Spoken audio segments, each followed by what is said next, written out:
நம்முடைய பிதாவாகிய தேவனாலும் கர்த்தராகிய இயேசு கிறிஸ்துவினாலும் கிருபையும் சமாதானமும் உண்டாகும். இந்த 7வது மாதத்திலேயும் பரிசுத்த ஆவியானவர் நம்மை நடத்தி வருகிற எல்லா வழிகளுக்காக கர்த்தரை நான் துதிக்கிறேன்.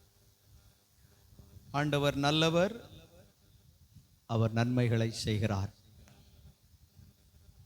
ஆண்டவர் பெரியவர், அவர் பெரிய காரியங்களை செய்கிறார். அல்லேலூயா. பக்கத்தில் கை கொடுத்து சொல்லுங்க, ஏதாவது சொல்லுங்க. சொல்லிக்கொண்டே இல்லையோ, கர்த்தர் ஆசீர்வதிப்பார்னாவது சொல்லுங்க. நல்லா இருக்கியான்னு கேளுங்க. ஏதாவது ஒன்று கேளுங்க. சரி, நல்லா இருன்னு சொல்லுங்க. நல்லா இரு அப்படின்னு சொல்லாம நல்லா இரு. ஆண்டவருக்கு மகிமை உண்டாகட்டும். நம்முடைய தியானத்திற்காக ஒரு வசனத்தை வாசிப்போம். நீதிமொழிகளின் புஸ்தகம் 15ஆம் அதிகாரம் 3வது வசனம். நீதிமொழிகள் 15:3. கர்த்தரின் கண்கள் எவ்விடத்திலும் இருந்து நல்லோரையும் தீயோரையும் நோக்கி பார்க்கிறது. அல்லேலூயா. இன்னைக்கு ஆராதனையில ஒரு சங்கீதத்தை நான் உங்களுக்கு திரும்ப திரும்ப சொல்லிக்கிட்டே இருந்தேன். அதில் அந்த வார்த்தை இருந்ததை நான் கவனித்தேன். சங்கீதம் 84, சங்கீதம் 84 8-9 வசனங்களை வாசிங்க. சேனைகளின் தேவனாகிய கர்த்தாவே, என் விண்ணப்பத்தை கேளும். யாக்கோபின் தேவனே செவி கொடும். எங்கள் கேடகமாகிய தேவனே கண்ணோக்கமாயிரும். நீர் அபிஷேகம் பண்ணினவரின் முகத்தை பாரும். ஸ்தோத்திரம். அல்லேலூயா. கண்ணோக்கமாயிரும், பாரும். சொல்லுங்க, கண்ணோக்கமாயிரும், பாரும். யாரை பார்த்து சொல்லுவீங்க? ஆண்டவரை பார்த்து சொல்லுங்க. ஆண்டவரே, என் மேல் கண்ணோக்கமாயிரும், என்னை பாரும். அல்லேலூயா. ஆமா, என்னை பாரும். அப்போ நீதிமொழிகள் 15:3 என்ன சொல்லுது? கர்த்தருடைய கண்கள் நல்லோரையும் தீயோரையும் பார்க்கிறது, எல்லோரையும் பார்க்கிறது. பக்கத்தில் கை கொடுத்து சொல்லுங்க, ஏசப்பாவின் கண்கள் எல்லாரையும் பார்க்குது. ஆமென். எல்லாரையும் பார்க்குது. உங்களையும் பார்க்குது, என்னையும் பார்க்குது, இந்த ஊர்ல இருக்கிற எல்லாரையும் பார்க்குது. ஸ்தோத்திரம். அப்போ அவருடைய கண்கள், உபாகமத்தின் புஸ்தகத்தில் அன்னைக்கு நான் உங்களோட பேசும்போது சொன்னேன், ஒரு வாரத்துக்கு முன்னாடி. உபாகமம் 11:12 சொல்லுகிறது, அவருடைய கண்கள் வருஷத்தின் துவக்கம் முதல் வருஷத்தின் முடிவு நாள் வரைக்கும் 365 days 365 நாட்களும் அவர் கண்கள் அந்த தேசத்தின் மேல் நோக்கமா இருக்கிறது. எந்த தேசத்தின் மேல்? கானான் மேல். தேவ ஜனங்கள் குடி போகிற தேசத்தின் மேல் ஆண்டவருடைய கண்கள் 365 நாட்களும் கண்ணோக்கி கொண்டே இருக்கிறது. அல்லேலூயா. ஆமா, அவருடைய கண்களுக்கு மறைவாக ஒன்றுமே இல்லை, எதுவுமே இல்லை. ஸ்தோத்திரம்.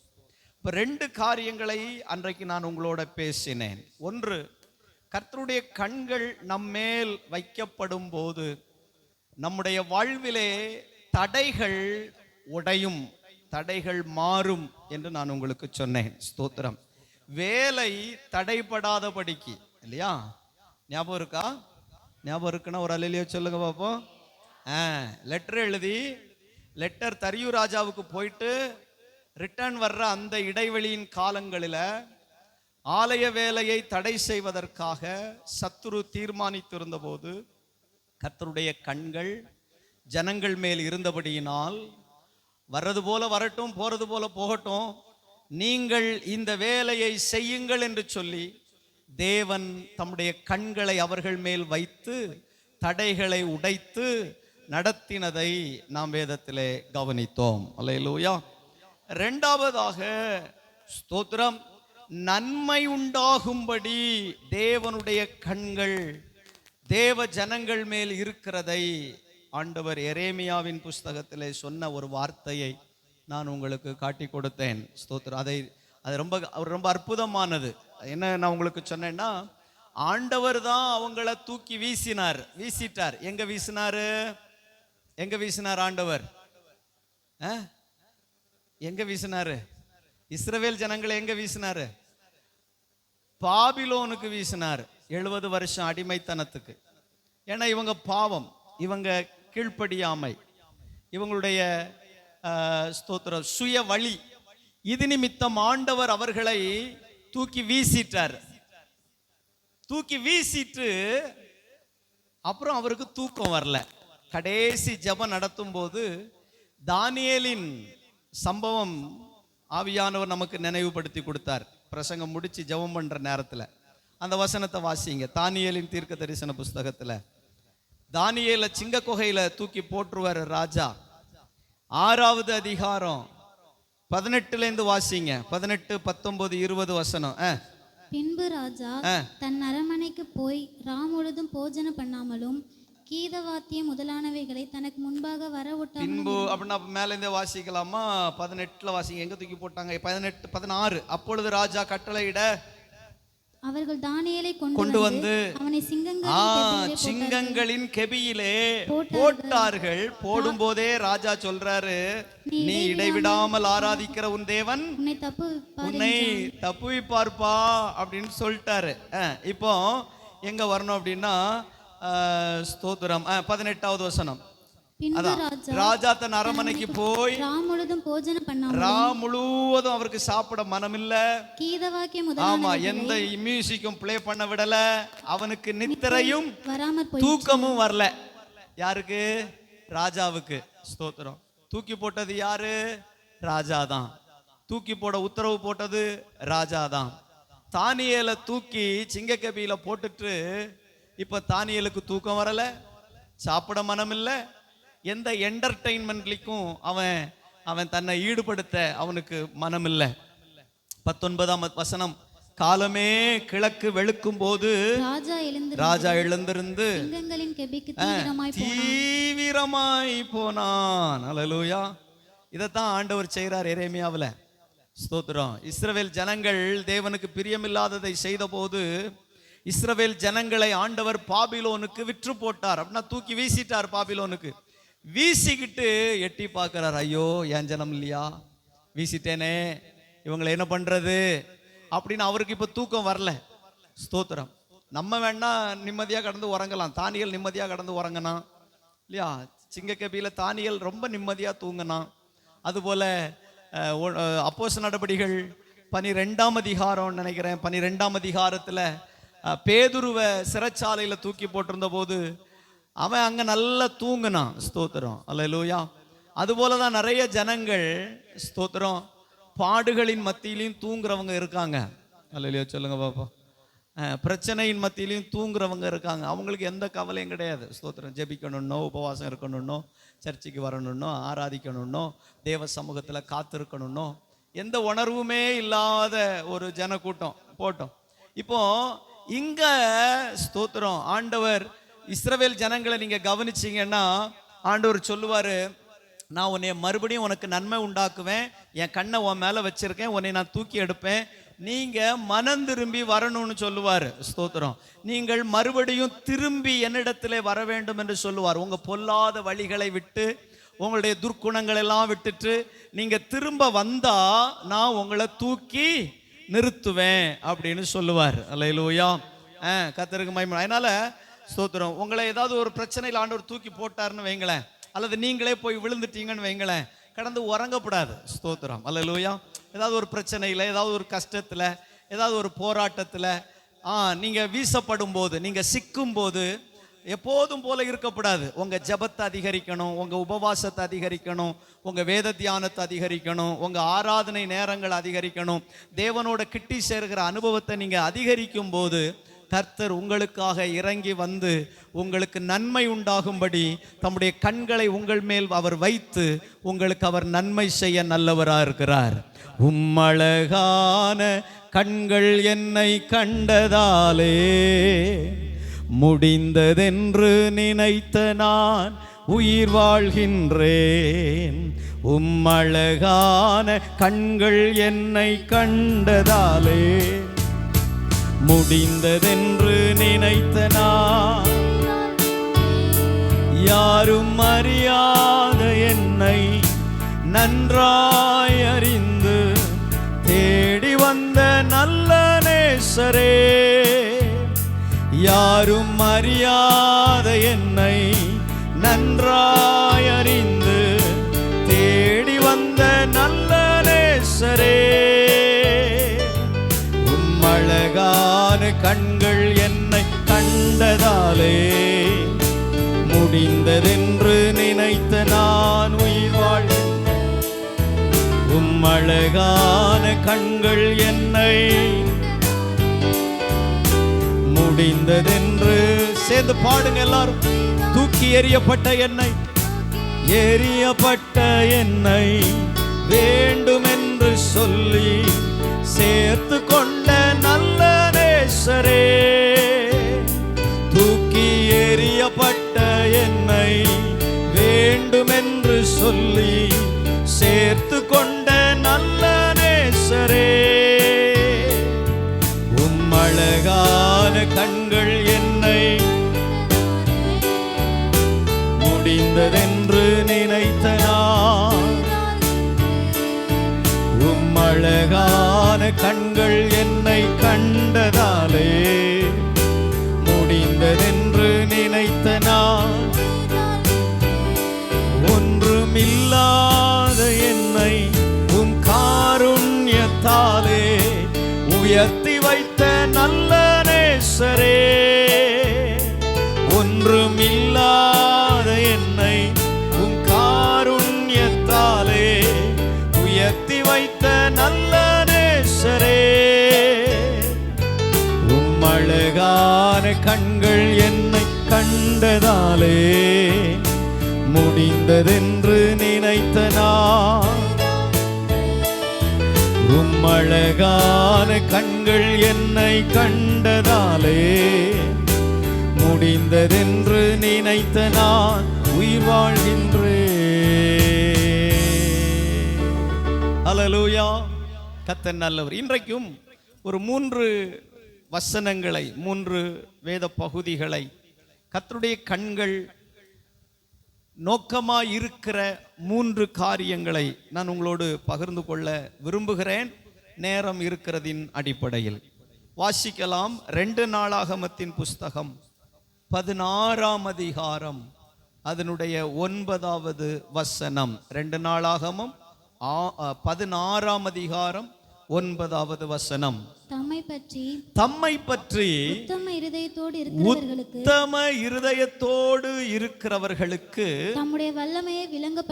தம்முடைய வல்லமையை விளங்க பண்ணும்படி கர்த்தருடைய கண்கள் பூமி எங்கும் உலாவிக் கொண்டிருக்கிறது. இந்த விஷயத்தில் மதியில்லாதவராயிருந்தீர். ஆகையால் இது முதற்கொண்டு உமக்கு யுத்தங்கள் நேரிடும் என்றான் என்று நாம் வாசிக்கிறோம். அல்லேலூயா, ஸ்தோத்திரம். ஒரு தீர்க்கதரிசியை கொண்டு, ஒரு ஞான திருஷ்டிக்காரனை கொண்டு யூதாவின் ராஜாவாகிய ஆசாவுக்கு சொல்லப்பட்ட வார்த்தை. சில வாரங்களுக்கு முன்னே இந்த நாளாகம புஸ்தகங்களை நீங்க வாசிக்கும் போது நான் ஒரு கேள்வி கேட்டிருந்தேன். அந்த 5 கேள்வியில ஒரு கேள்வி, ஆசா யார், பாஷா யார்? ஞாபகம் இருக்கா? நீங்க படிச்சு கண்டுபிடிச்சிருந்தீங்கன்னா ஞாபகம் இருக்கும், காப்பி அடிச்சு கண்டுபிடிச்சிருந்தா ஞாபகம் இருக்காது. ஸ்தோத்திரம். ஏன்னா நம்ம கேள்வியை வாசிக்க மாட்டோம். யார் பதில் எழுதி வச்சிருக்காங்களோ அதை பார்த்து பதில் எழுதிக்கிட்டு வந்துருவோம். அல்லேலூயா. இப்ப கேள்வி என்னன்னா, ஆசா யார், பாஷா யார் அப்படின்னு ஒரு கேள்வி ஒரு நாள் இந்த 5 கேள்விகளில் ஒரு கேள்வியாக நான் உங்களுக்கு கேட்டிருந்தேன். ஸ்தோத்திரம். சொல்லுங்க பாப்போம், ஆசா யார், பாஷா யார்? அது தெரிஞ்சா நாங்க அது தெரிஞ்ச நாங்க ஏன் இப்படி இருக்கோம்? ஸ்தோத்திரம். அப்படித்தானே? சரி, பரவாயில்ல. இப்போ நீங்க பைபிளை புரட்டி எல்லாம் கண்டுபிடிக்க வேண்டாம், நான் சொல்லி தரேன். ஆசா யூதாவின் ராஜா, பாசா இஸ்ரவேலின் ராஜா. அவ்வளவுதான். ரெண்டு பேரும் ரெண்டு ராஜாக்கள், ரெண்டு பேரும் ரெண்டு தேசத்தின் ராஜாக்கள்.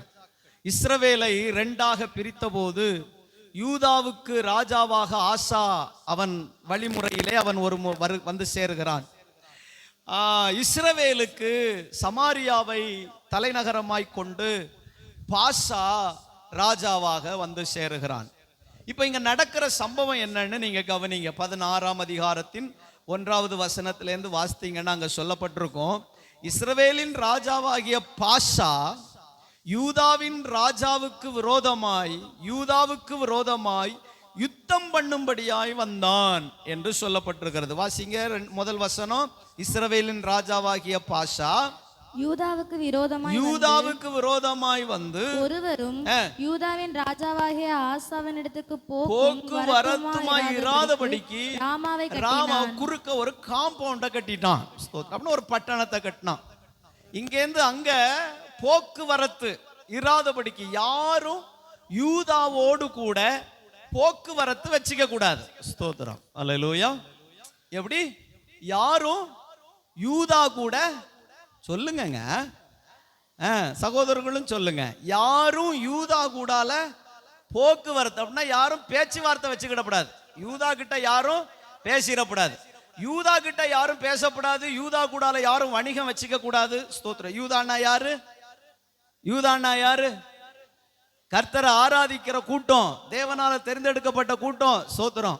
இப்ப இவன் பாசா என்ன பண்றான் அப்படின்னா, யூதாவுக்கு விரோதமாக வந்து ராமாவை கட்டி எழுப்புகிறான். எதற்கு கட்டி எழுப்புகிறான்?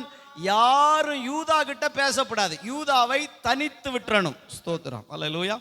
யூதாவை தனியா மாத்திரணும், அவன் கூட யாரும் டச் வச்சுக்கிட கூடாது அப்படின்னு இந்த பாசா தீர்மானம் பண்ணி அவன் ராமாவை கட்டினான். ராமாவை கட்டின உடனே ஆசா பார்க்கிறான்.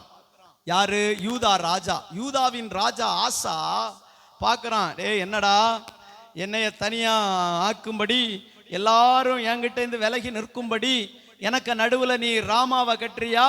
சரி இரு, நான் யாரெல்லாம் சேர்க்கிறேன்னு பாரு அப்படின்னு அவன் என்ன பண்ணான்னா, ஸ்தோத்திரம், 2வது வசனத்தை கவனித்தால், ஆசா கர்த்தருடைய ஆலயத்திலும் ராஜாவின் அரமனையும் உள்ள பொக்கிஷங்கள் எல்லாம் எடுத்து தமஸ்குவுக்கு அனுப்பி சீரியாவுக்கு அனுப்பி சொல்லுகிறான்.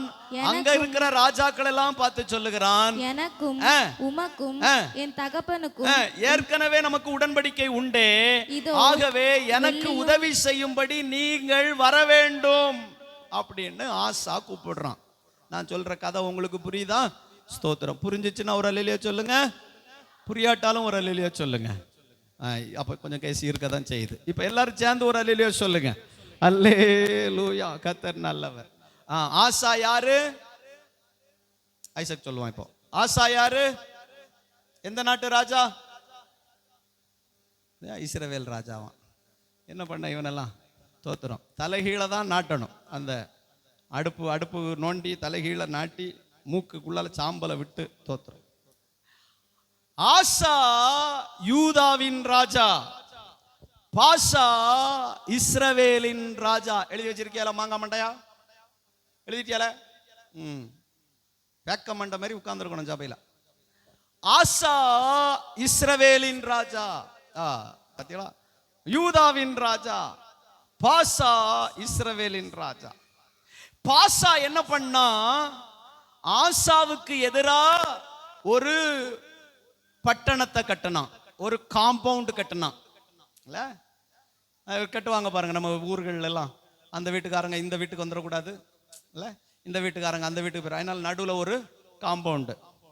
அங்கே இருக்கிற கோழி ஆடெல்லாம் நம்ம நிலத்துக்கு வந்துடக்கூடாது, நம்ம ஆடு கோழி மாடெல்லாம் அங்கே. அதனால நடுவில் ஒரு வேலி. அவங்களுக்கு நமக்கு என்ன இருக்கக்கூடாது? தொடர்பு இருக்கக்கூடாது, யாருக்குமே தொடர்பு இருக்கக்கூடாது. அந்த மாதிரி இந்த பாசா ஒரு ராமாவை கட்டினான். உடனே இந்த யூதாவின் ராஜா ஆசா என்ன பண்ணாம்னா, தமஸ்கு ராஜாவுக்கும் சீரியா நாட்டு ராஜாவுக்கும் ஒரு லெட்டர் எழுதுறான். எழுதும் போது என்ன பண்ணாம்னா, தேவாலயத்தில் இருந்த நல்ல பொக்கிஷங்களை, பொன்னு வெள்ளி எல்லாத்தையும் எடுத்து அவங்களுக்கு அனுப்பி சொல்லுகிறான், நீங்கள் எனக்கு உதவி செய்ய வர வேண்டும். ஸ்தோத்திரம். இல்லையா?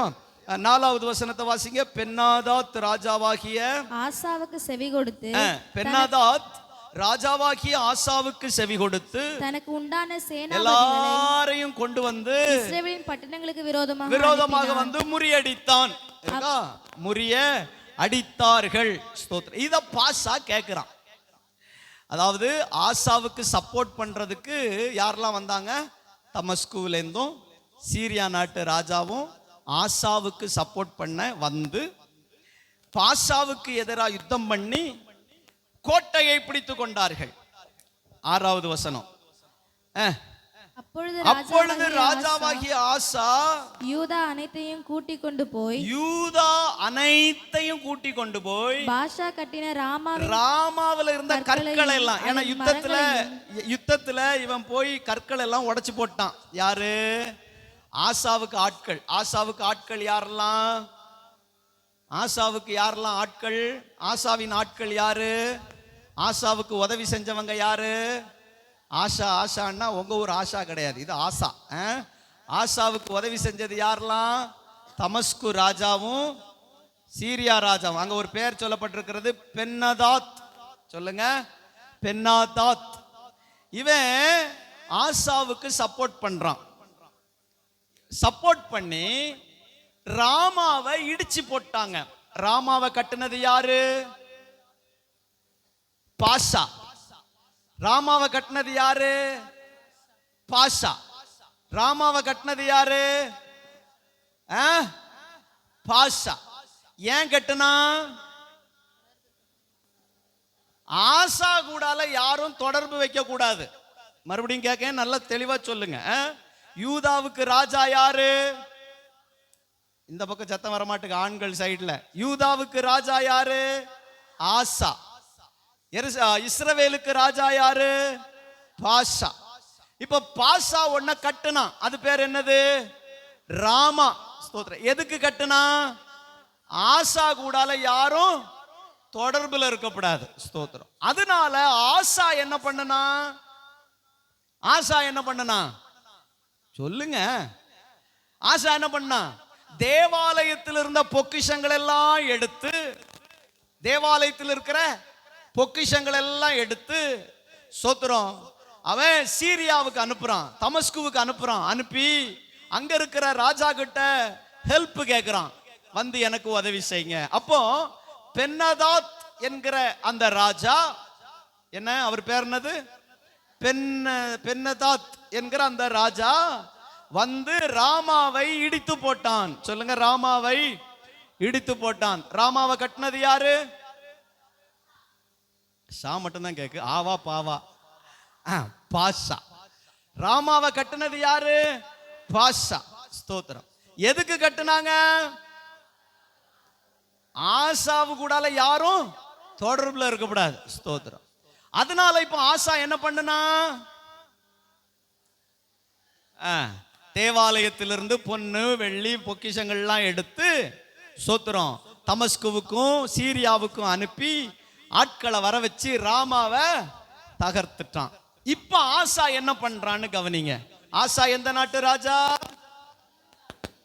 6வது வசனம் வாசிங்க. இப்போ அப்பொழுது ராஜாவாகிய ஆசா யூதா அனைத்தையும் கூட்டிக் கொண்டு போய் பாஷா கட்டின ராமாவின் கற்களையும் அதன் மரங்களையும் எடுத்து வந்து அவைகளால் கேபாவையும் மிஸ்பாவையும் கட்டினான். ராமாவை இடிச்சு ராமாவில் இருக்கிற கல்லையும் மரத்தையும் கொண்டு வந்து இவன் ஒரு பட்டணத்தை கட்டிட்டான். இவன் கட்டின பேர் அவன் கேபா. அவைகளால் கேபாவையும் மிஸ்பாவையும் கட்டிட்டான். சரியா? இதுதான் சம்பவம். அல்லேலூயா. இவ்வளவும் புரிஞ்சுதா? இவ்வளவும் புரிஞ்சா? இது புரிஞ்சாதான் கர்த்தருடைய கண்கள் யார் மேல எதுக்கு இருக்குன்னு புரியும் நமக்கு. ஸ்தோத்திரம். இவர் என்னையா ஆசா பாசான்னு கதை விட்டுட்டு இருக்காரு, சொல்லிட்டு ஏதாவது போக வேண்டியதானே நீங்க நினைக்கலாம். சம்பவம் புரிஞ்சாதான் கர்த்தருடைய கண்கள் ஏன் இருக்குது, எதுக்கு இருக்குன்னு நமக்கு புரிய வரும். ஸ்தோத்திரம், அல்லேலூயா. சரி, இப்ப ஆசா என்ன பண்ணிட்டான், ராமாவுல போய் அதை இடிச்சு அதுல இருந்த கல்லு மரம் எல்லாம் கொண்டு வந்து யூதா பட்டணத்துல ஒரு பட்டணத்தை அவன் கட்டிட்டான். யூதாவுக்குள்ளால ஒரு பட்டணத்தை கட்டிட்டான். கேபா மிஸ்பான்னு ஒன்ன கட்டிட்டான். இப்பதான் ஆண்டவர் ஞான திருஷ்டிக்காரனை அனுப்புனார். அல்லேலூயா. ஞான திருஷ்டிக்காரனை அனுப்பி 8வது வசனத்தை வாசிங்க. மிகவும் ஏராளமான 7வது வசனத்தை வாசித்துக்கிட்டு வருவோம். அக்காலத்திலே ஞான திருஷ்டிக்காரனாகிய அனானி யூதாவின் ராஜாவாகிய ஆசாவினிடத்தில் வந்து அவனை நோக்கி நீர் உம்முடைய தேவனாகிய நல்ல கவனிக்கணும். இந்த வசனம் தான் நமக்கு முக்கியமான வசனம். நீர் உம்முடைய தேவனாகிய கர்த்தரை சார்ந்து கொள்ளாமல் சீரியாவின் ராஜாவை சார்ந்து கொண்டபடியினால் சீரியா ராஜாவின் ராணுவம் உமது கைக்கு தப்பி போயிற்று. மிகவும் ஏராளமான ரதங்களும் குதிரை வீரரும் உள்ள எத்தியோப்பியரும் லூபியரும் மகா சேனையா இருந்தார்கள் அல்லவா. நல்ல கவனிங்க, மறுபடியும் அந்த வார்த்தை வருது. நீர் கர்த்தரை சார்ந்து கொண்ட போதோவெனில் அவர்களை உமது கையில் ஒப்பு கொடுத்தாரே. அல்லேலூயா. ஏற்கனவே ஒரு சம்பவம் நடந்ததை இங்க நினைவு கூட்டுறார். என்ன நினைவு கூட்டுறாரு? ஏராளமான ரதங்களும் குதிரை வீரருமான எத்தியோப்பியர்களும் லூபியரும் மகா சேனையாய் உமக்கு எதிரே வந்தபோது நீர் கர்த்தரை சார்ந்து கொண்டீரே, அப்பொழுது உமக்கு கர்த்தர் ஜெயம் கொடுத்தாரே, இப்பொழுது நீர் ஏன் கர்த்தரை சாராமல் போனீர்? ஆகவே 9வது வசனம், தம்மை பற்றி உத்தம இருதயத்தோடு இருக்கிறவர்களுக்கு தம்முடைய வல்லமையை விளங்க பண்ணும்படி கர்த்தருடைய கண்கள் பூமி எங்கும் உலாவிக் கொண்டே இருக்கிறது. அல்லேலூயா. நல்ல கவனிக்கணும். ஆசா ஒன்றை மறந்து போனான். என்ன மறந்துட்டான்னா, எனக்கு உதவி செய்கிற கர்த்தர் ஒருவர் இருக்கிறார் என்பதை அவன் மறந்து தன்னிடத்திலே இருந்த பொக்கிஷங்களை எல்லாம் எடுத்து மனுஷனுடைய ஒத்தாசைக்காக தூக்கி வீசி மனுஷனுடைய ஒத்தாசையை பெற்றுக்கொண்டான். இவன் என்ன எதிர்பார்த்தானோ அது அவனுக்கு கிடைத்தது. ஆனால் கர்த்தரோ ஆசாவுக்கு எதிரே நின்றார். நான் சொல்றது புரியுதா? கர்த்தரோ ஆசாவுக்கு எதிராக நின்று இப்போ 9வது வசனத்தின் கடைசியில சொல்றாரு, ஆகையால் இது முதற்கொண்டு உமக்கு யுத்தம். இன்னையிலிருந்து உமக்கு பிரச்சனை. இதுவரைக்கும் பாசாதான் உனக்கு எதிராக நின்னான், இனி கர்த்தர் உனக்கு எதிராக நிக்க போறார். அல்லேலூயா. இந்த சூழ்நிலையை ஏற்படுத்தினதுக்கு காரணம் என்னன்னா, இவன் கர்த்தரை சாராம மனுஷனை சார்ந்து போனதுனால. அங்கேயும் அந்த அனனியா என்கிற ஞான திருஷ்டிக்காரன் 8வது வசனத்துல ஒன்ன சொல்லுகிறான். ஏராளமான ரதங்களும் குதிரை வீரருமான எத்தியோப்பியரும் லூபியரும் திரளான சேனையோடு வந்தபோது நீர் யாரை சார்ந்து நின்றீர்?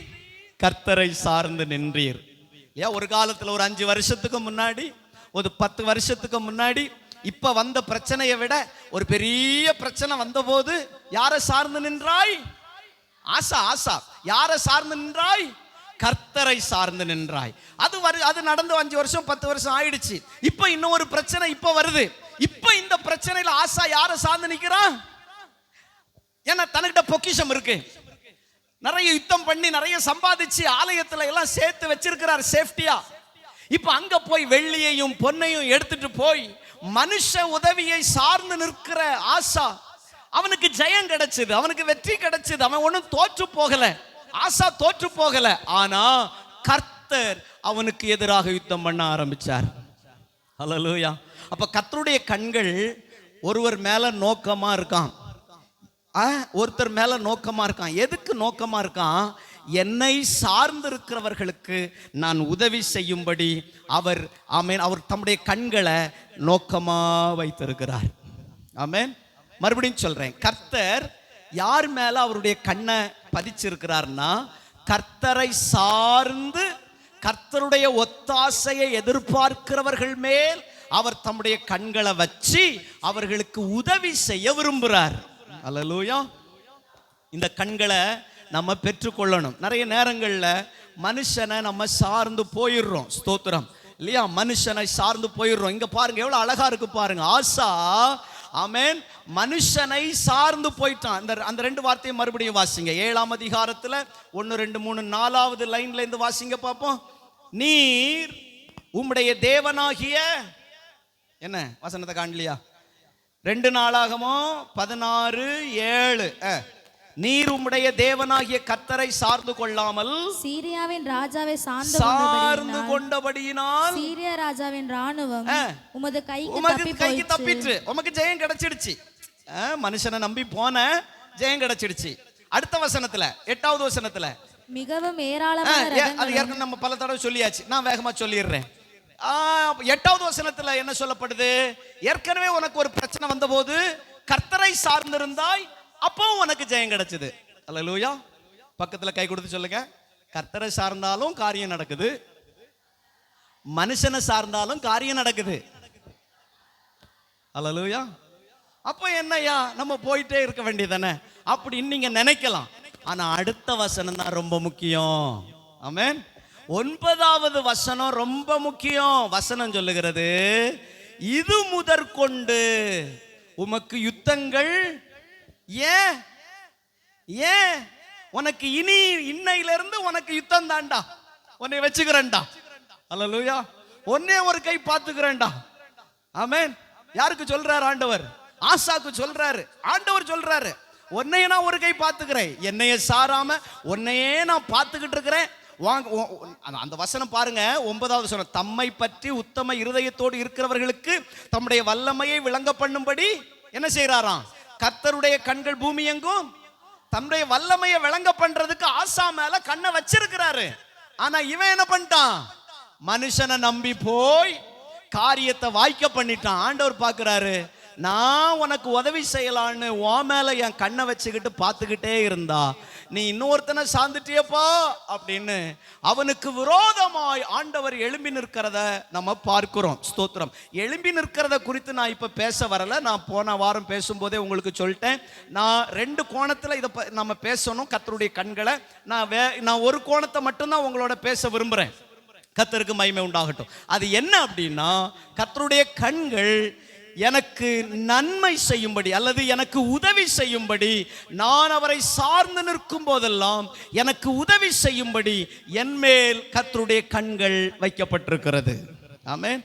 உங்க மேல கர்த்தருடைய கண்கள் வைக்கப்பட்டிருக்கிறது. எதுக்காகன்னா, நீங்க அவர் பக்கமாய் சார்ந்து அவருடைய ஒத்தாசையை நீங்கள் பெற்றுக்கொள்ள வேண்டும் என்பதற்காக. ஆமென். அந்த கண்ணு உங்க மேல இருக்கா? இருக்கு. ஆனா நமக்கு தான் நிறைய நேரங்கள்ல தெரியல. ஆசா மேல கர்த்தருடைய கண் இருந்துகிட்டே தான் இருந்துச்சு. ஆனா ஆசாக்கு அது தெரியல. ஆசாக்கு தெரியாததுனால அவன் ஸ்தோத்திரம் தமஸ்குவுக்கும் சீரியாவுக்கும் பொக்கிஷத்தை எடுத்து அனுப்பி, கடிதத்தை அனுப்பி மனுஷனை சார்ந்து கொண்டான். ஸ்தோத்திரம்.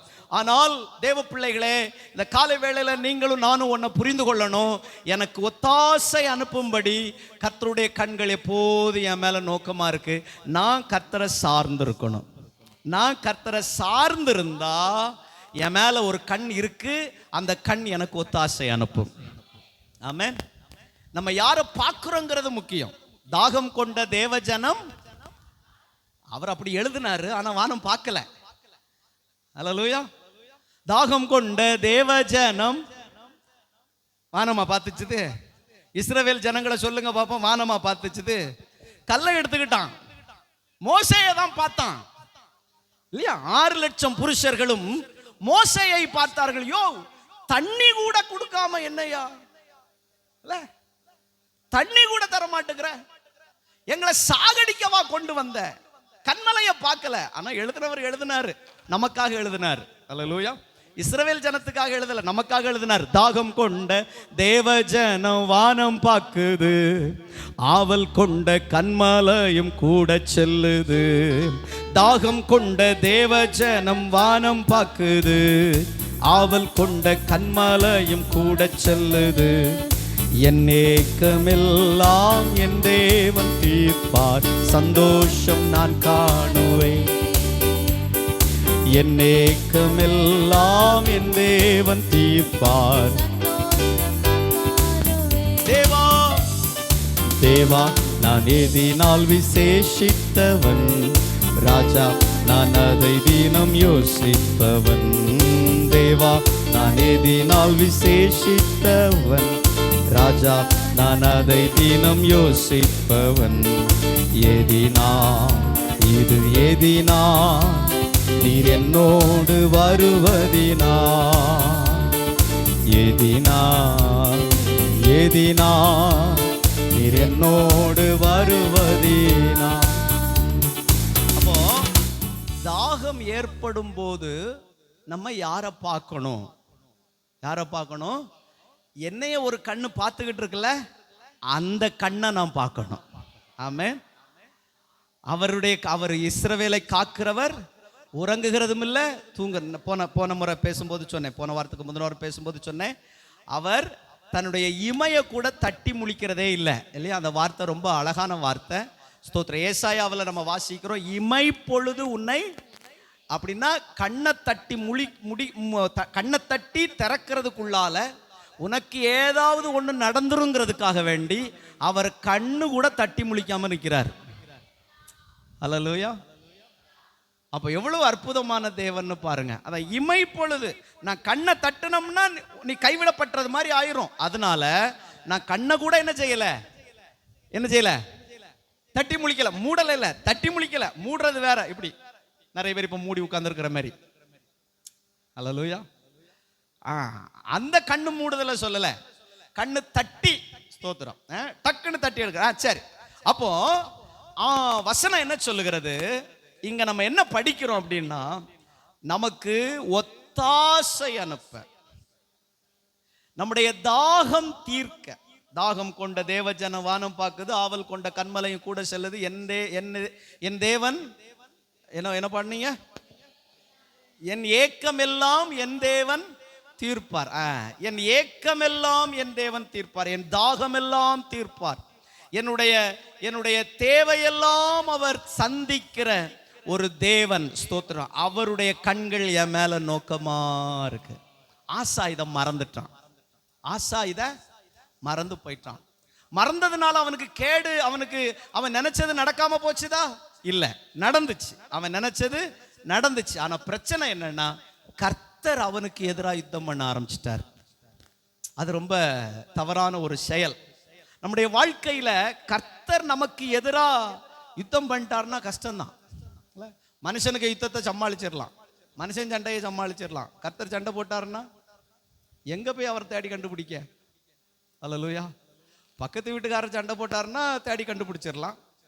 வீட்டில் இருக்கிறவங்க சண்டை போட்டா தேடி கண்டுபிடிச்சிடலாம். சொந்தக்காரன் சண்டை போட்டா தேடி கண்டுபிடிச்சிடலாம். கர்த்தரை போய் எங்க கண்டுபிடிக்க? அல்லேலூயா. நம்ம மேல கர்த்தருடைய கண்கள் நோக்கமா இருக்கிறது. எதற்குன்னா, எனக்கு ஒத்தாசை, எனக்கு உதவி செய்ய, என் ஏக்கங்கள் எல்லாம் தீர்க்க நான் அவரை சார்ந்து கொள்ளணும். சங்கீதம் 40:1 வாசிங்க. ரொம்ப நாள் ஆச்சு இந்த வசனத்தை நான் சொல்லி. எனக்கு பிடிச்ச ஒரு அழகான வசனம். சங்கீதம் 40:1. கர்த்தருக்காக பொறுமையுடன் காத்திரு. மறுபடியும் அந்த வார்த்தை வாசி. கர்த்தருக்காக பொறுமையுடன் காத்திருந்தேன். அவர் என்னிடமாய் சாய்ந்து, அவர் என்னிடமாய், அங்க என்னிடமான் இருக்கு, நான் இப்படி சொல்லுவேன், அவர் என் பக்கமாய் சாய்ந்து என் கூப்பிடுதலுக்கு செவி சாய்த்தார். அல்லேலூயா. ஆமா, கர்த்தருக்கு பொறுமையாய் காத்திருந்த நான் அவர் பக்கமாய் சாய்ந்தால் அவர் என் பக்கமா சாய்வார். அல்லேலூயா. நீங்க யார் பக்கம் சாயிறீங்கிறது ரொம்ப முக்கியம். யாரை சாடுறீங்க? ஸ்தோத்திரம். நீங்க கர்த்தரை சார்ந்தீங்கன்னா கடைசி வரைக்கும் கர்த்தர் உங்களுக்காக நிற்பார். அல்லேலூயா. சீரியா நாட்டு ராஜா ரொம்ப நாள் உங்க கூட நிக்க மாட்டான். தமஸ்கு நாட்டு ராஜா ரொம்ப நாள் உங்க கூட நிக்க மாட்டான். நீங்க பொண்ணு கொடுக்கறது வரைக்கும் வந்துகிட்டே இருப்பான். அல்லேலூயா. உங்ககிட்ட இருக்கிற பொக்கிஷங்களை நீங்க எடுத்து காட்டுறது வரைக்கும் அவன் உங்களுக்கு உதவி செஞ்சுக்கிட்டே இருப்பான். உங்ககிட்ட பொக்கிஷம் இல்லைன்னா, அல்லேலூயா, நான் சொல்லுது புரியுதா? பொதுவாக கிராமங்கள் அப்படி தானே. இப்போ 4 பேர் நமக்காக வந்து நிற்கணும்னா 1000 ரூபா தள்ளுனா என்ன செய்வாங்க? வந்து நிற்பாங்க. இல்லை, ஆளுக்கு 1000 ரூபா கொடுத்தா வந்து நிற்பாங்க. ஆனால் கர்த்தருக்கு அப்படி இல்லை. அல்லேலூயா. அவர் எப்போதும் நம் பக்கமாக இருப்பார். நம்ம அவரை மாத்திரம் சார்ந்து நிற்கணும். என் ஏக்கம் அவர்தான், என் விருப்பம் அவர்தான், எனக்கு அவர் தான் ஒத்தாசை அனுப்புவார். சங்கீதம் 120 ஸ்தோத்திரம் 4, சங்கீதம் 124:1 மனுஷர் எனக்கு எதிராக மனுஷர் நமக்கு விரோதமாய் மனுஷர் நமக்கு விரோதமாய் எழும்பின போது கர்த்தர் நமது பக்கத்தில் கர்த்தர் நமது பக்கத்தில் இராவிட்டால் கர்த்தர் தாமே நமது பக்கத்தில் இராவிட்டால் அவர்கள் கோபம் நம்மேல் எரிகையில் மனுஷனுடைய கோபம் நம்மேல் எரிகையில் நம்மை உயிரோடையே விழுங்கி இருப்பார்கள். அல்லேலூயா. அவன் தான் மனுஷன். ஸ்தோத்திரம். பிச்சு பின்னி எடுத்துருவான். ஸ்தோத்திரம். அல்லேலூயா. பக்கத்துல கை கொடுத்து சொல்லுங்க, மனுஷன் நம்மளை பிச்சு பிடுங்கி தின்னுருவான். அல்லேலூயா. ஆமென். ஆமா, இருக்கிறத கொஞ்ச நஞ்சத்தையும் நம்ம கிட்ட இருந்து பிச்சு பிடுங்கி தின்னு ஏப்பம் விட்டுருவான் மனுஷன். கர்த்தர் அப்படி இல்லை. அல்லேலூயா. தங்கத்தை கேட்கவில்லை, வைரத்தை கேட்கவில்லை, உள்ளத்தை கேட்டாரையா. ஆஸ்திய கேட்கவில்லை, அந்தஸ்தை கேட்கவில்லை, உள்ளத்தை கேட்டாரையா. நான் தேடி போகவில்லை, என்னை தேடி வந்தாரையா. நான் தேடி போகவில்லை, என்னை தேடி வந்தாரையா. எந்தன் இயேசுவே, எந்தன் இயேசுவே, எந்தன் இயேசுவே, எந்தன் இயேசுவே. அப்போ இன்னைக்கு முதல் விஷயம், கர்த்தருடைய கண்கள் என்மேல் நோக்கமாக இருக்கிறது. எதற்காக என்னை அவர் பார்த்துக்கிட்டே இருக்காருன்னா, எனக்கு ஒத்தாசை அனுப்புவதற்காக, எனக்கு உதவி செய்வதற்காக. ஆமென். ஆசாவுக்கு உதவி செய்ய ஆண்டவர் ஆசாவை பார்த்துக்கிட்டே இருக்கிறாரு. ஆனா ஆசா எங்க போயிட்டான்? அவன் தமஸ்குவுக்கும். ஏன்னா அவன்கிட்ட இப்ப என்னத்த இருக்கு? பொக்கிஷம் இருக்கு. அவன்கிட்ட இப்ப கொஞ்சம் பணம் இருக்கு. அவன் இப்போ கொஞ்சம் சம்பாதிச்சிட்டான், யுத்தத்துக்கு போயிட்டான், நிறைய வாங்கிட்டான், நிறைய சம்பாதிச்சிட்டான், கொஞ்சம் சேவிங்ஸ் எல்லாம் இருக்கு. இப்ப கர்த்தர் எதுக்கு நமக்கு? அல்லேலூயா. இப்ப ஆண்டவர் எதுக்கு? ஜெபம் எதுக்கு? ஆராதனை எதுக்கு? நம்ம மனுஷனுடைய உதவியை கேட்போம் அப்படின்னு நான் உங்களை சொல்லல, ஆசாவை சொல்றேன். ஆசா போயிட்டானா. ஸ்தோத்திரம். அல்லேலூயா. அப்ப கர்த்தருடைய கண்கள் என் மேல எதுக்கு நோக்கமா இருக்குன்னா, நான் எப்போதும் தேவனுடைய ஒத்தாசை எதிர்பார்த்து காத்திருக்கணும் என்பதற்காக கர்த்தருடைய கண்கள் என் மேல நோக்கமா இருக்கு. அவர் எனக்கு ஒத்தாசை செய்வாரா? ஒத்தாசைய கண்டிப்பா எனக்கு செய்வார். அல்லேலூயா. சரி, இரண்டாவதாக இன்னும் ஒரு வசனத்தை, நமக்கு தெரிந்த ஒரு வேத பகுதி தான் இது. 1 ராஜாக்கள் 9ஆம் அதிகாரம் 3வது வசனத்தை ஒருவர் வாசிங்க. 1 ராஜாக்கள் 9:3. இன்னொருத்தர் 2 நாளாகமம் 6:40. 2 நாளாகமம் 6:40. வாசிக்க 2 வசனத்தையும். கர்த்தர் அவரை நோக்கி நீ என் சமூகத்தில் செய்த உன் விண்ணப்பத்தையும், ஆண்டவர் சாலமோனை பார்த்து சொல்றாரு, நீ என் சமூகத்தில் செய்த விண்ணப்பத்தையும் உன் வேண்டுதலையும் கேட்டேன். நீ கட்டின இந்த ஆலயத்தில் என் நாமம் என்றைக்கும் விளங்கத்தக்கதாய் அதை பரிசுத்தமாக்கினேன். என் கண்களும் என் இருதயமும் என்னாலும் அங்க இருக்கும். அல்லேலூயா. எங்க இருக்கு அவருடைய கண்கள்? கர்த்தருடைய ஆலயத்தின் மேல வச்சிருக்கு. ஏன் வச்சிருக்காருன்னு நான் காட்டி துறேன். ஸ்தோத்திரம். அவருடைய கண்கள் என்னாலும் அங்க இருக்கு, அவருடைய இருதயம் என்னாலும் இருக்கிறது. இது ஒரு பெரிய பிரசங்கம். பல இடங்கள்ல இந்த ஆலய பிரதிஷ்டைக்காக போகிற இடங்கள்ல எல்லாம் இதை நான் பேசியிருக்கேன். ஸ்தோத்திரம். அதை இன்னைக்கு பேசல. நான் இந்த கண்களை மட்டும் உங்களோட பேச விரும்புறேன். சாலமோன்ட்ட சொல்றாரு, என் கண்ணும் என் இருதயமும் தேவாலயத்துல இருக்கும். ஆமென். தேவாலயத்துல என்னமா இருக்கு? கர்த்தருடைய கண்களும் கர்த்தருடைய இருதயமும் தேவாலயத்தில் இருக்கான். ஸ்தோத்திரம். சர்ச்சில் இருக்கான். எங்கேயாவது தேடி கண்டுபிடிங்க. என்ன இன்னைக்கு போறதுக்குள்ளால எங்கேயாவது தேடி கண்டுபிடிச்சு எங்க வச்சிருக்காரு அவருக்கு கண்ணு? ஆண்டவருக்கு கண்ணு இங்க எங்கேயோ இருக்காம, ஆண்டவருக்கு இருதயம் இங்க எங்கேயோ இருக்குதாம அப்படின்னு தேடி கண்டுபிடிச்சு எடுக்கிறவங்களுக்கு நான் பிரைஸ் தருவேன். அல்லேலூயா. ஸ்தோத்திரம். என்ன ஆராதனை முடிஞ்ச உடனே சாப்பிட போறதுக்கு முன்னாடி தேடி கண்டுபிடிங்க. சாப்பிட போயிட்டீங்கன்னா காணாம போயிடும். ஸ்தோத்திரம். சரி, கர்த்தருடைய ஆலயத்துல என்ன இருக்கு? கர்த்தருடைய கண்களும் கர்த்தருடைய இருதயம் இருக்கான். 2 நாளாகமத்துல அந்த வசனத்தை வாசிங்க. 6:40. இப்போதும் என் தேவனே, இந்த ஸ்தலத்திலே செய்யப்படும் விண்ணப்பத்திற்கு உம்முடைய கண்கள் திறந்தவைகளும் உம்முடைய செவிகள் கவனிக்கிறவைகளுமா ஆமா. இருப்பதாக. அப்ப அவன் வேண்டுதல் என்னன்னா, ஆண்டவரே இந்த இடத்துல பண்ணுகிற ஜெபத்துக்கு உங்க கண்ணும் உங்க செவியும் திறந்திருக்கணும். அதுக்கு தான் ஆண்டவர் பதில் சொன்னாரு. இப்போ அதே நாளாகமத்துல 7ஆம் அதிகாரம் 15வது வசனத்துக்கு வாங்க. ஆலயம் கட்டி முடிக்கப்பட்ட போது ஆண்டவர் சொன்ன வார்த்தையை வாசிங்க. 7:15. இந்த ஸ்தலத்திலே செய்யப்படும் ஜெபத்துக்கும் என் கண்கள் திறந்தவைகளும் என் செவிகள் கவனிக்கிறவளுமா இருக்கு. அப்போ கர்த்தருடைய கண்கள் நம்ம மேல நோக்கமா இருக்கு, ஆலயத்தின் மேல நோக்கமா இருக்கு. ஸ்தோத்திரம். எதுக்காக ஆண்டவர் தம்முடைய கண்களை இங்க வச்சிருக்காரு அப்படின்னா, நான் செய்கிற ஜெபத்திற்கு பதில் கொடுக்கும்படி கர்த்தருடைய கண்கள் என் மேல் நோக்கமா இருக்கிறது. அல்லேலூயா. உங்க மேல இருக்கா கண்ணு? எத்தனை ஜெபம் பண்ணியாச்சு, ஒரு ஜெபத்துக்கும் பதில் வர மாட்டேங்குது. கண்ணு இருக்கா உங்க மேல? கர்த்தருடைய கண்கள் நம்ம மேல நோக்கமா இருந்தா, கர்த்தருடைய கண்கள் நம்ம மேல நோக்கமா இருந்தா, நம்ம ஏறெடுக்கிற விண்ணப்பத்தை அவர் கவனிச்சு கேட்டு அந்த விண்ணப்பத்துக்கு பதில் கொடுக்கிறார். அல்லேலூயா. அப்ப எதுக்காக அவருடைய கண்கள் நம்ம என் மேல நோக்கமா இருக்கு? என் ஜெபத்துக்கு பதில் தருவதற்காக. சொல்லுங்க, என்னுடைய ஜெபத்திற்கு பதில் தருவதற்காக கர்த்தருடைய கண்கள் என் மேல இருக்கு. ஆமென். பதில் தருவாரா நம்ம ஆண்டவர்? பதில் தருவாரா? எங்க தராரா? தருவாரா? தந்தாரா? ஆமென். சரி, வரிசையா கேட்க. தந்தாரா? தராரா? தருவாரா? யாருக்கு தெரியும்? கடவுளுக்கு மட்டும்தான் வெளிச்சம். அல்லேலூயா. தந்தா சோத்திரம், தராட்டாலும் சோத்திரம். அப்படி சொல்றீங்களா? இல்ல, என் ஜெபத்திற்கு நிச்சயமாக பதில் வரும். இந்த ஏழை கூப்பிட்டான், கர்த்தர் கேட்டு அவனை அவனுடைய தெரியாதானே? தெரியுமா? எல்லா இடுக்கண்களுக்கும். யார?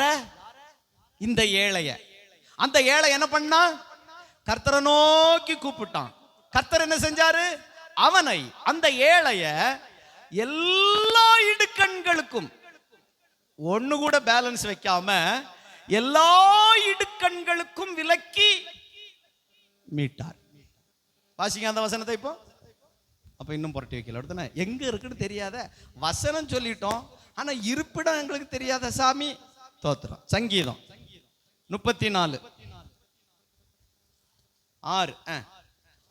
சங்கீதம் 34:6. இந்த ஏழை கூப்பிட்டான், கர்த்தர் கேட்டு அவனை அவன் இடுக்கண்களுக்கெல்லாம் நீங்களாக்கி ரட்சித்தார். அல்லேலூயா. ஆமா, அவர் யாருடைய ஜெபத்தையும் தள்ளவே மாட்டார். சிறுமைப்பட்டவுடைய ஜெபத்தை தள்ள மாட்டார், விதவைகளின் ஜெபத்தை தள்ள மாட்டார். ஆமென். எளிமையானவர்களுடைய ஜெபத்தை அவர் தள்ள மாட்டார். இதுக்கெல்லாம் வசனம் இருக்கு. ஆமென். இருதயம் நொறுங்குண்டவர்களுடைய ஜெபத்தை அவர் தள்ள மாட்டார். அல்லேலூயா. அவருடைய கண்கள் நோக்கமா இருக்கிறது. அன்னாள் நம்ம நிறைய பிரசங்கம் கேட்டிருக்கோம். அன்னாள் தேவாலயத்துல அழுது அழுது அழுது அழுது அழுது அழுது அழுது கண்ணீர் சிந்திக்கிட்டே இருக்கிறா. எத்தனை நாள் அழுதா? மாசந்தோறும் ஒவ்வொரு நாள் வந்தாளா? இல்ல, அவ ஒரே ஒரு நாள் தான். அந்த ஒரு நாளும் நல்லா அழுதா. அந்த ஒரு நாள் நல்லா அழுதா, நல்லா ஜெபம் பண்ணா. அல்லேலூயா. அந்த ஒரு நாள் அழுகதான் அவள் வாழ்க்கையே மாற்றி போட்டது. அல்லேலூயா. இப்போ கூட அந்த போன வாரத்துலையா போன வாரத்துக்கு முன்னாடி நல்லா மழை பெஞ்சு தண்ணியெல்லாம் வந்தோடனே என் அம்மாவை கேட்கா, எப்பா நீங்கள் மறுபடியும் ஜெபம் பண்ணிட்டியளோ அப்படின்னு கேட்கா. ஸ்தோத்திரம். அவளுக்கு என்ன பயம்னா, ஜெபம் பண்ணோன்னே எங்கள் அப்பா ஜெபம் பண்ணியிருப்பாருன்னு. நான் அன்னைக்கு ஒரு நாள் தான் ஜெபம் பண்ணேன். அல்லேலூயா. சொல்லுங்க பார்ப்போம்.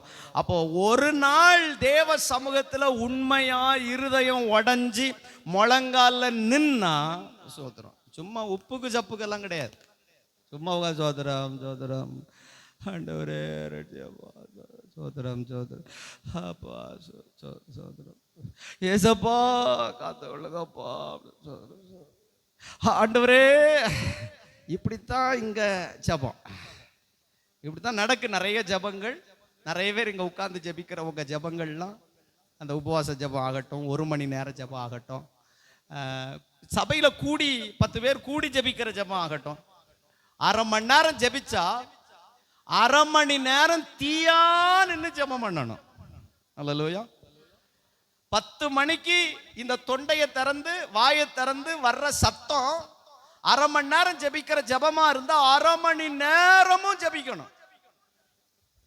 சத்தம் வந்துகிட்டே இருக்கணும், சோத்திரம் வந்துகிட்டே இருக்கணும், கண்ணீர் வந்துகிட்டே இருக்கணும், இருதயம் உடைஞ்சுக்கிட்டே இருக்கணும். 8 மணி நேரம் ஜெபிக்கிறேன்னா 8 மணி நேரமும் இருதயம் உடைஞ்சுக்கிட்டே இருக்கணும், கண்ணீர் வந்துகிட்டே இருக்கணும். ஒரு காரியத்துக்காக, நான் அடிக்கடி சொல்லியிருக்கேன், ஒரு காரியத்துக்காக 8 மணி நேரம் புலம்பிக்கிட்டே இருக்கணும். அன்னாளுக்கு என்ன ஜெபம்? அன்னாளுக்கு ஒரே ஒரு விண்ணப்பம் தான், எனக்கு ஒரு ஆண் பிள்ளையத்தார், எனக்கு ஒரு ஆண் பிள்ளையத்தார், எனக்கு ஒரு ஆண் பிள்ளையத்தார், எனக்கு ஒரு ஆண் பிள்ளையத்தார். அவளுக்கு நான் அடிக்கடி சொல்லியிருக்கேன் இல்லையா, ஜப குறிப்பு. இந்த பசங்கள்லாம் வருவாங்க, ஒரு 30-40 ஜப குறிப்பு இருக்கும். 50 ஜப குறிப்பையும் 10 நிமிஷத்தில் ஜோம் பண்ணி முடிச்சிடுறானுங்க. எப்படி 50 ஜப குறிப்பை 10 நிமிஷத்தில் ஜோம் பண்ணி முடிச்சிடுறானுங்க. டே என்னடா ஜோம் பண்ண? எங்கள் அப்பாவுக்கு ஜோம் பண்ணேன், எங்கள் அம்மாவுக்கு ஜோம் பண்ணேன், உங்களுக்கு ஜோம் பண்ணேன், சபைக்கு ஜோம் பண்ணேன், எங்கள் கிராமத்துக்கு ஜோம் பண்ணேன், எங்கள் வீட்டுக்கு ஜோம் பண்ணேன், எனக்கு ஜோம் பண்ணேன், எங்கள் அக்காவுக்கு ஜோம் பண்ணேன், அண்ணனுக்கு ஜோம் பண்ணேன், அதுக்கு ஜோம் பண்ணேன், இதுக்கு ஜோம் பண்ணேன், அப்படி ஜோம் பண்ணேன், இப்படி ஜோம் பண்ணேன். 10 நிமிஷத்தில் ஆண்டவரே குழம்பி இருப்பார், இவன் எதுக்காக ஜோம் பண்றான், இவன் என்னென்னலாமோ சொல்லிட்டு போறான், இந்த மிச்சர் மாதிரி. ஆண்டவரே குழம்பி இருப்பார். சோத்திரம். அல்லேலூயா. நமக்கு ஒரு விண்ணப்பம் தான் இருக்கணும். ஒரு நாள் ஜெபிக்க வர்றோம்னா அன்னைக்கு ஒரு விண்ணப்பம் தான் இருக்கணும். ஒரு ஆத்துமா ரட்சிப்புக்காகனா அன்னைக்கு அதுக்காக மட்டும்தான் நிக்கணும். அந்த ஒரு நபருக்கு பேரை சொல்லி 8 மணி நேரம் முழங்கால நின்று கண்ணீர் வடிச்சுக்கிட்டே இருக்கணும். அப்படின்னா அடுத்த உபவாச நாள் வர்றதுக்குள்ளால அந்த ஆத்துமா உங்க கூடால கையை பிடிச்சிக்கிட்டு, நீங்க கையை பிடிக்காண்டாம், அந்த ஆத்துமாவே உங்க கையை பிடிச்சிக்கிட்டு உங்க கூட சபைக்கு வரும். இப்ப நம்ம போய் பிடிச்சாலும் வரமாட்டேங்குது. அல்லேலூயா. நம்ம போய் பிடிச்சாலும் வரமாட்டேங்குது ஆத்துமா. சோத்திரம் வராது. ஏன்னா நம்ம ஜபத்தின் காரியங்கள் சரியில்லை. நம்ம ஜபம் சரி கிடையாது. நம்ம உருப்படுற ஜபம் பண்ணல, நம்ம உருப்படாத ஜபம் பண்ணிக்கிட்டு இருக்கோம். ஜபம் உருப்படணும்னா இந்த அன்னாளை போல ஒரு காரியம்தான், அவன் நின்னான்னா அழுதுகிட்டே இருக்கான். அல்லேலூயா. அந்த அனுபவத்துக்குள்ள வாங்க, அதுக்குள்ள அபிஷேகத்தை பெற்றுக்கொள்ளுங்க, அந்த கிருபையை பெற்றுக்கொள்ளுங்க. முட்டிலேயே நில்லுங்க. முட்டி வலிக்குதுன்னா பேலன்ஸ் பண்றதுக்கு ஒரு சேரை வச்சுக்காங்க பக்கத்துல. ஆனா முட்டியில இருந்து எழும்பப்படாது. 4 மணி நேரம்னா 4 மணி நேரம் முட்டிலே நிக்கணும், பேலன்ஸ் பண்ணிக்கணும். ஏன்னா கால் வலிக்கும் சில நேரம், பேலன்ஸ் பண்ணிக்கலாம். ஆனா கண்ணீர் வந்துகிட்டே இருக்கணும். நம்ம ஜெபம் எப்படி? நான் தான் இப்ப காமிச்சேன். என்ன மௌசி? சோத்ரம் சோத்ரம் சோத்ரம் ஏசப்பா, சோத்ரம் சோத்ரம் சோத்ரம் சோத்ரம். அல்லேலூயா. சோத்ரம் சோத்ரம். ஆண்டவரே எங்க சபைக்காக ஜெபிக்கிறப்பா, எங்க சின்னையாவை பலப்படுத்துங்க, தொந்தி பெருசாயிட்டே இருக்கப்பா, அவருக்கு சோத்ரம் சோத்ரம் சோத்ரம் சோத்ரம். நம்ம ஜெபம் எப்படிதான் போகுது? அல்லேலூயா. சிலர் ஜெபிக்க வர்றதில்ல, நான் உங்களை சொல்லல, ஜெபிக்க வர்றவங்களை சொல்றேன். சிலர் சொல்றாங்க இதனால தான் ஐயா நம்மளை கிண்டல் பண்ணுவாருன்னு தான் நம்ம எதுக்கு வர்றதில்ல, ஜெபம் பண்ணவே வர்றதில்ல. சோத்திரம். ஜெபம் பண்ண வர்றவங்களுக்கே ஒன்றும் நடக்கலைன்னா ஜெபிக்காம இருக்கிற உனக்கு ஏதாவது நடக்குமா? சுத்தமா நடக்காது. ஜெபிக்க வர்றவங்களுக்கே, மாசத்துல ஒரு நாள் ஆலயத்துல வந்து உபவாசித்து ஜெபிக்கிறவங்களுக்கே ஒரு நன்மை நடக்கணும்னா பெரிய பாடா இருக்கு. நீ வரவே மாட்டுக்கிறிய, உனக்கு என்ன நன்மை வரும்? அல்லேலூயா. ஆண்டவருக்கு ஸ்தோத்திரம். சரி, இப்ப நான் வேற எங்கேயோ போயிட்டு இருக்கேன். இப்ப கர்த்தருடைய கண்களுக்கு வந்துருவோம். கர்த்தருடைய கண்கள் என் மேல நோக்கமா இருக்கு. எதுக்குன்னா என் ஜபத்தை கேட்பதற்காக. உங்க ஜபத்தை கேட்பாரு. ஆனா ஜபம் உண்மையான ஜபமா இருக்கணும், நேர்மையான ஜபமா இருக்கணும். பிரசங்கியில தானே ஸ்தோத்திரம், தேவன் மேல் கர்த்தர் மேல இருக்கிறாரு, நம்ம கீழே இருக்கிறோம், அதனால் நம்முடைய வார்த்தைகள் சுருக்கமா இருப்பதாக. 5வது அதிகாரம் பிரசங்கி 5:1-2 வாசிங்க. நினைக்கிறேன் இங்க முடிக்கிறேன் இன்னைக்கு. நீ தேவாலயத்துக்கு நீ போகும் சர்ச்சுக்கு போகும்போது நடையை காத்துக்கொள். நடைய காத்துக்கொள். மூடர் பலியிடுவதைப் போல மூடர் பலியிடுவது போல பலியிடுவதை பார்க்கிலும் செவி கொடுக்க சேர்வதே செவி கொடுக்க சேர்வதே நலம். தாங்கள் செய்கிறது தீமை என்று அறியாதிருக்கிறார்கள். தேவ சமூகத்தில் நீ துணிகரமாய் உன் வாயினால் பேசாமலும் மனம் பதறி ஒரு வார்த்தையையும் சொல்லாமலும் இரு. தேவன் வானத்தில் இருக்கிறார், நீ பூமியில் இருக்கிறார். ஆதலால் உன் வார்த்தைகள் சுருக்கமாய் இருக்கணும். அல்லேலூயா. ஜெபம் பண்ண வரும்போது உங்க வார்த்தை எப்படி இருக்கணும்? சுருக்கமா இருக்கணும். அப்படின்னா நிறைய சலப்பலான்னு ஜெபம் பண்ணக்கூடாதான். ஒரு விண்ணப்பமோ 2 விண்ணப்பமோ தான் வச்சிருக்கணும். அந்த ஒரு விண்ணப்பத்துக்காக அந்த 2 விண்ணப்பத்தை மட்டும்தான் திரும்ப திரும்ப திரும்ப சொல்லிக்கிட்டே இருக்கணும். ரொம்ப எல்லாம் பினாத்தாத. அல்லேலூயா. கர்த்தருக்கு ஸ்தோத்திரம். ஆமா, இன்னைக்கு நான் அதை கேட்கணும்னு நினைச்சேன். இப்போ நம்ம அடுத்த ஞாயிற்றுக்கிழமை வந்து நமக்கு 31ஆம் தேதி இல்லையா? 31ஆம் தேதி. அப்போ அதுக்கு அடுத்த வாரம் வரும்போது நம்ம அடுத்த மாசத்துக்கான பட்டியல், ஜெப லிஸ்ட், ப்ரேயர் லிஸ்ட்டு, அந்த சாப்பாடு லிஸ்ட்லாம் அறிவிப்புக்கு ஆயத்தப்படுத்தணும் இல்லையா? அடுத்த வாரம் யாராவது, அடுத்த மாசத்துல யாராவது வந்து ஐயா நாங்க ஜெபிக்கிறோம் அந்த ஒரு நாள் உபவாச ஜெபத்துல அப்படின்னு யாராவது விரும்பினா உங்க கையை தூக்காமீங்க, உங்களுக்கு நான் பேர் போட்டுக்கிறேன். அடுத்த மாசம் ஒரே ஒரு கை, 2, சோத்திரம். சரி, உங்க 2 பேரும் அடுத்த மாசம் லிஸ்ட்ல வரும். என்ன நீ தூக்குனியா? சரி, 3. கர்த்தருக்கு ஸ்தோத்திரம். 1 2 3 1 2 3 1 2 3 ஸ்தோத்திரம். அல்லேலூயா. சரி, அப்போ தேவனுடைய கண் என் மேல் நோக்கமா இருக்கிறது. எதுக்காகன்னா என் ஜெபத்தை கேட்ப. தேவாலயத்துக்கு போகும்போது நடைய காத்துக்க. மூடர் பலியிடுவது போல என்ன செய்யாத, பலியிடாத. செவி கொடுக்க சேர்வதே நலம். நல்ல அதாவது ஆலயத்துக்குள்ள வந்து ஜெபம் பண்றோம் பாருங்க, பாட்டு பாடுறோம், ஆராதிக்கிறோம். இங்க ஒரு ஆள் நின்று மைக்ல பேசுவார், இங்க ஒரு ஆள் மைக்ல பேசுறார். நம்ம எல்லாரும் கண்களை மூடி தேவ கிருபையை அப்படியே நினைப்போம் அப்படின்னு சொன்ன உடனே உங்க எல்லாருக்கும் சிந்தனையிலையும் தேவ கிருபை அப்படின்னா தேவ கிருபை இல்லை, இந்த கிருபை இல்லை, தேவ கிருபை. அல்லேலூயா. தேவ கிருபையை நீங்க உங்க சிந்தனைக்கு கொண்டு வரணும். அந்த கிருபையினால கிடைத்த ஆசீர்வாதங்கள், அதுக்கு பேர் செவி கொடுத்தல். ஆனா நிறைய பேர் என்ன செய்வீங்கன்னா, ஆண்டவருடைய அன்பை அப்படியே நினைத்து பார்ப்போம்னு சொன்ன உடனே உங்களுக்கு வீட்டில் இருக்கிற பிரச்சனை நினைவுக்கு வந்துடும். வீட்டில் இருக்கிற பிரச்சனை நினைவுக்கு வந்த உடனே அதுக்கு பேர் தான் மூடர் பலியிடுவது போல பலியிடுவது. மூடர் பலியிடுவது போல இங்க செவி கொடுக்க மாட்டோம். நம்ம இங்க முன்னாடி நின்று நடத்துற யாரா இருந்தாலும் முன்னாடி நின்று நடத்துகிறவர் சொல்லுகிற வார்த்தைக்கு செவி கொடுத்து உட்காருவோம் அப்படின்னா உட்காரணும், எழும்புவோம்னா எழும்பணும், கையை தூக்குவோம் அப்படின்னா கையை தூக்கணும். சிலர் கையை தூக்க மாட்டாங்க, ஏன்னா கவனிக்கவே மாட்டாங்க. ஐயா கையை தூக்குங்கன்னு சொன்னது அவங்களுக்கு தெரியவே தெரியாது. ஜெபம் எல்லாம் முடிஞ்சு உட்காருவோன்னு சொன்னாலும் 2 பேர் நின்றுக்கிட்டே இருக்கும் இப்படி நட்டமா. இப்போ கொஞ்சம் குறைவுதான்.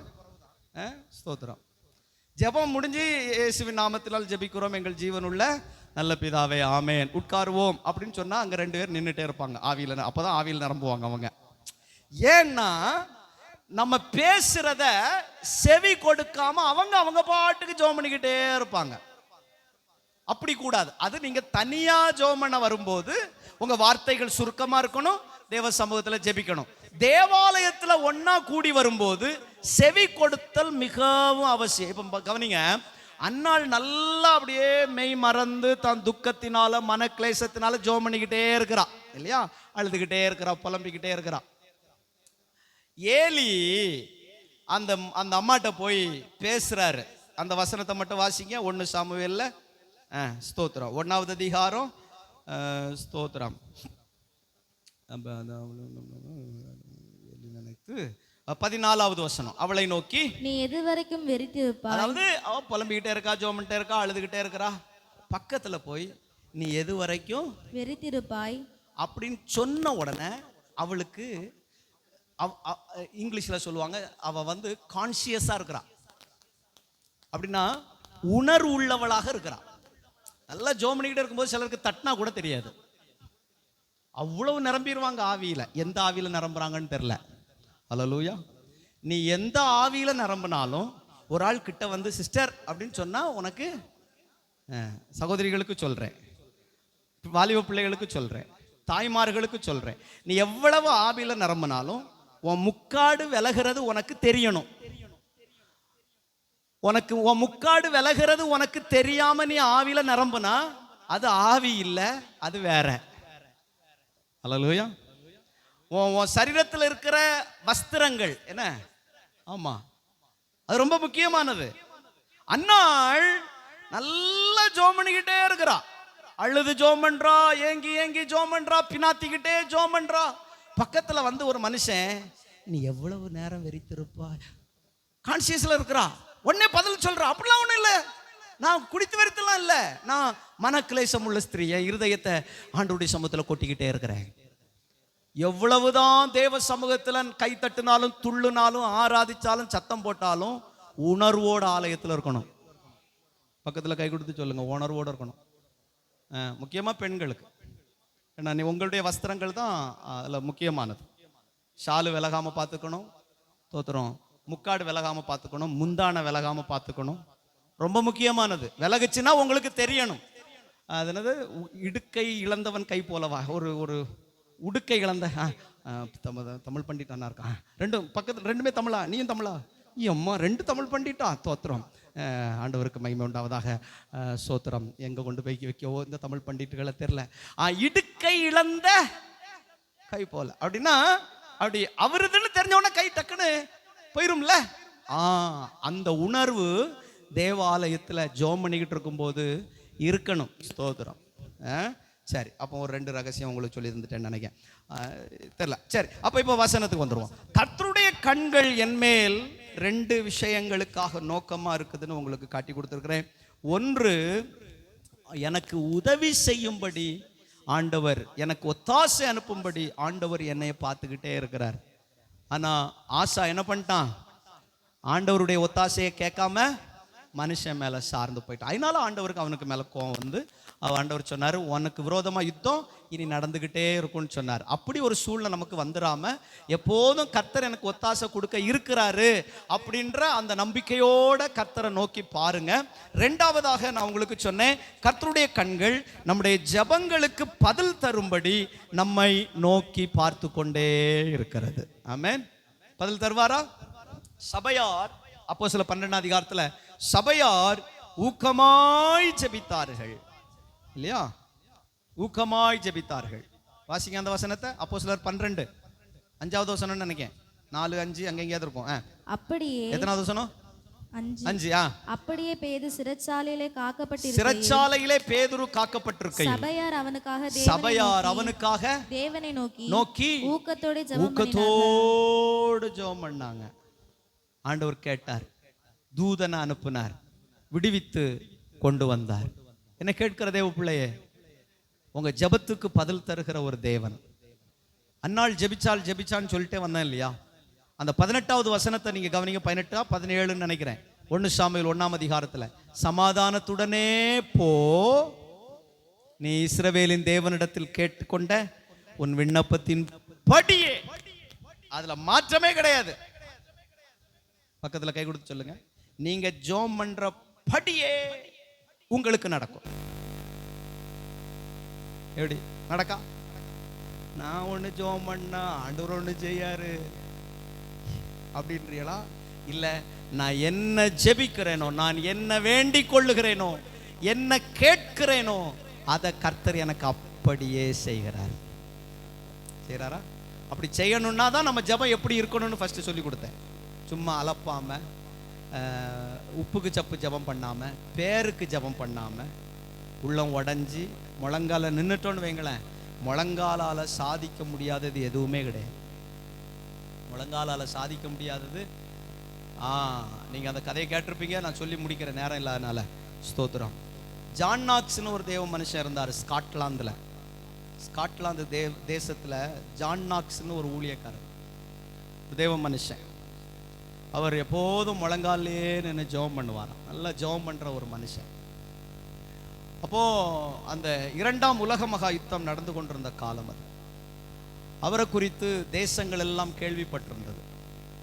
அப்போ இங்கிலாந்து தேசத்தின் மகாராணி, அன்னைக்கு அவங்க தான் ஆளுகையில் இருந்தாங்க, எலிசபெத் மகாராணி. அவங்க சொன்னாங்களாம், இப்படி இந்த யுத்த நாட்களில் தேசத்தில் இருக்கிற எந்த இராணுவத்தை குறித்தும் எனக்கு பயம் இல்லை. ஆனால் ஸ்காட்லாந்தில் ஜான் நாக்ஸ் என்கிற ஒரு மனுஷன் முழங்கால் போட்டு ஜெபம் பண்ண ஆரம்பிச்சிட்டா எனக்கு பயமாக இருக்குது, என்ன நடக்குன்னு தெரியாது அப்படின்னு அந்த அம்மா அறிக்கை விட்டாங்களாம். அப்போது நம்முடைய முழங்காலால் சாதிக்க முடியாதது ஒன்றுமே கிடையாது. அல்லேலூயா. முழங்கால் தான். சில கிறுக்கனுக்கு பிரசங்கம் பண்ணுறானுங்க, நீ ஜெபம்லாம் பண்ணாத, டான்ஸ் ஆடினா போதும், புகை விட்டா போதும், சோத்துறோம்.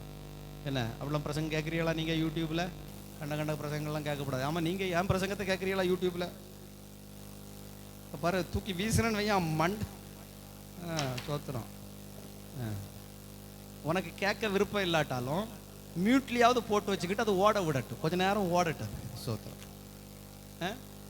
ஆண்டவருக்கு மகிமை உண்டாகும். பார்க்குறதே இல்லையோ என்ன? நீங்கள் மண்டையாட்டுறதை பார்த்தா இல்லை போலலாம் தெரியுது, சோத்திரம். சரி, கேளுங்க, கேட்காம போங்க, அது இருக்கட்டும். நான் இப்போ எதுக்கு சொல்ல வந்தேன்னா, கண்ட செய்திகளெல்லாம் கேட்டு நாசமாக போயிடக்கூடாது. ஸ்தோத்திரம். ஜெபம் ரொம்ப முக்கியமானது வாழ்க்கையில். ஜெபம் இல்லாட்டா ஒன்றுமே கிடையாது. ஜெபம் சாதிக்காததை வேற எதுவாலையும் சாதிக்க முடியாது. துதியினாலையும் அற்புதங்கள் நடக்குது. ஸ்தோத்திரத்தினால எரிகோ கோட்டை உடைந்தது. ஸ்தோத்திரம். நம்ம வேதத்தில் துதியினால சாதிச்சது ஒன்னே ஒன்று தான், அது எரிகோ கோட்டை மட்டும்தான். ஸ்தோத்திரம். வேற எங்கேயாவது இருக்கா துதிச்சு அற்புதத்தை பெற்றுக்கொண்டாங்கன்னு? வேற எங்கேயாவது? எக்காலங்களை ஊதினார்கள். கிதியோன் காலத்தில் எக்காலத்தை ஊதினாங்க, ஆர்ப்பரிச்சாங்க, பானையை உடைச்சாங்க, தீவட்டியை தூக்குனாங்க, ஜெயம் கிடைச்சது. வேற எங்கேயாவது? பவுலும் சீலாவும் அவங்க துதிக்க மட்டும் செய்யல, நடுராத்திரியில ஜெபம் பண்ணி துதித்தார்கள் அப்படின்னு இருக்கு. ஸ்தோத்திரம். ஜெபம் ரொம்ப முக்கியமானது. ஜெபம் ரொம்ப முக்கியமானது. சும்மா பாடிக்கிட்டு துதிச்சுக்கிட்டு டான்ஸ் ஆடிக்கிட்டு போயிடலாம், காரியம் நடந்துடும் அப்படின்லாம் சொல்லுவானுங்க. கேட்காயிங்க, நம்பாயிங்க. ஸ்தோத்திரம். அப்படிப்பட்ட பிரசங்கங்களை நீங்க செவி கொடுக்கவும் செய்யாதீங்க. ஸ்தோத்திரம். தவறான உபதேசங்களுக்கு உங்க செவிகளை சாய்க்காதீங்க. கேட்கறதுக்கு நல்லா தானே இருக்கு அப்படின்னு இருக்கும். ஸ்தோத்திரம். உங்களால் விசுவாசத்தில் நில நிற்க முடிஞ்சால் மட்டும்தான் கேட்கணும். நான் கேட்பேன் சில நேரங்கள், ஏன்னா இந்த மாதிரி நான் கேட்கணும் பாருங்க, உலகத்தில் என்னென்ன சத்தியங்கள்லாம் பேசப்படுது, என்னென்னலாம் துருபதேசங்கள் வருதுன்னு பார்க்கணும்ல. அதனால சில பிரசங்கங்களை நான் கேட்பேன், இவனுங்களுக்கு பிரசங்கத்தை. ஸ்தோத்திரம். நீங்கள் விசுவாசத்தில் நில நிற்க முடிஞ்சால் மட்டும்தான் கேட்கணும், இல்லைன்னா இவங்களுக்கு பிரசங்கத்தெல்லாம் கேட்கக்கூடாது. ஸ்தோத்திரம். அல்லேலூயா. கர்த்தருக்கு மகிமை உண்டாவதாக. சரி, நம்ம எல்லாரும் எழும்பி நிற்போம். நேரமானதுனால நம்ம ஜெபித்து நிறைவு செய்ய போகிற 2 காரியம். 3 சொல்லுவேன்னு சொன்னேன், 2 விஷயம் சொல்லியிருக்கேன். ஸ்தோத்திரம். ஆண்டவருக்கு மகிமை உண்டாகட்டும். கர்த்தர் நல்லவர். கர்த்தருடைய கண்கள் ஆமென் எல்லார் மேலும் நோக்கமா இருக்கிறது. 365 நாட்களும் நோக்கமா இருக்கிறது. இமை பொழுது கூட இமைய கூட மூடாம, தட்டி முழிக்காம நம்மை அவர் பார்த்து கொண்டே இருக்கிறார். எதுக்காக பார்த்துக்கிட்டே இருக்கிறாரு? அவருடைய கண்கள் ஏன் என் மேல நோக்கமாவே இருக்கு? நிறைய பேருக்கு கண்கள் நிறைய விஷயத்துக்காக நோக்கமா இருக்கும். அது இன்னொரு கோணம், நான் அதை பத்தி பேச வரவே இல்லை. மனுஷனுடைய கண்கள் பல விதங்கள்ல பல காரியங்கள்ல நோக்கமா இருக்கும். ஸ்தோத்திரம். அது இல்லை. கர்த்தருடைய கண்கள் நல்லார் மேலும் தீயோர் மேலும் நோக்கமா இருக்கான், பார்த்துக்கிட்டே இருக்கிறாராம். எதுக்கு?